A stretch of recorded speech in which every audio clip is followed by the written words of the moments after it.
Hello everyone! Today I have a lavalier microphone. My girlfriend got me this as a gift and I've used it in one of my earlier videos. Now it's time for a review. This will cost you around 20 bucks on Amazon and the link will be in the description. As most people will use it with their smartphones, unless explicitly stated, I will be recording directly to my iPhone using a Lightning to a 3.5mm adapter. As newer iPhones don't come with this adapter anymore, this will cost you another 9 bucks. Alternatively, I could use a 3.5mm to 2.5mm adapter to use the microphone with my camera, but unfortunately, I don't have that adapter. Let's talk about what comes in the box. Aside from the microphone, you get a faux fur windscreen, an adapter for microphone jacks, a carrying pouch, as well as some documentation. It doesn't come with a 6.3mm adapter.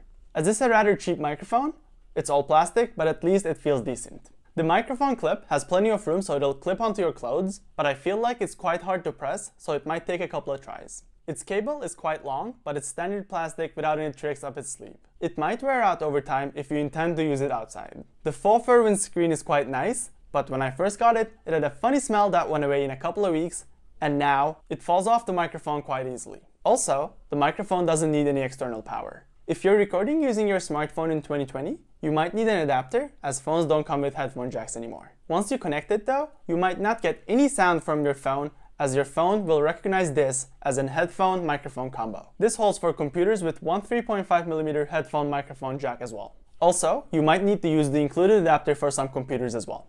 This, you gotta try it out yourself. As the cable is quite long, it'll be a good idea to hide as much cable as possible. I didn't do it for one of my earlier videos, which was a huge mistake. In terms of specs, this has an omnidirectional polar pattern, a frequency range of 20 to 20,000 Hz, a sensitivity of -30 decibels, and an impedance of 1000 ohms. I am now spinning the microphone around to determine what the polar pattern is and how the sound changes. Now, I'm typing on my mechanical keyboard with cherry red switches to see how much of my voice it picks up versus the switches. Just to compare and give you an example, I now switch to my iPhone microphone to show how much of an improvement you get with this microphone. The phone is placed in the middle of me and the keyboard. This is how I sound like using my iPhone microphone. I'm using an app called Voice Record Pro 7 on my iPhone. This is a great voice recorder app that lets you change a bunch of settings like the sample rate, bit rate, and the gain. I'm now using my MacBook Pro to record voice using voice memos. I was initially going to use Audacity, but unfortunately, it's not compatible with the latest version of OS X. When you're recording using your MacBook or any computer, make sure that the default microphone is set to the lav microphone and not the internal one. The microphone is now plugged into my Windows 10 desktop. Note that I use the included adapter as my computer has two separate jacks for audio in and audio out.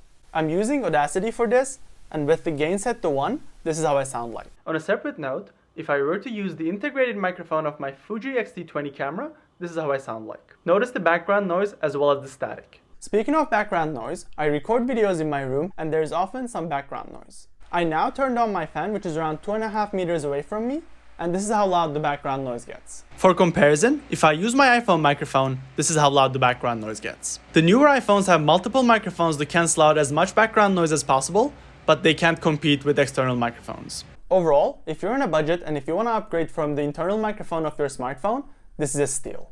This will make a great beginner YouTube or vlogging microphone. Oh, one quick note. If you're using your iPhone to record audio, you should definitely download a third-party app like Voice Record Pro 7. The reason why is that the vanilla camera and voice memos app don't let you change any settings for sound.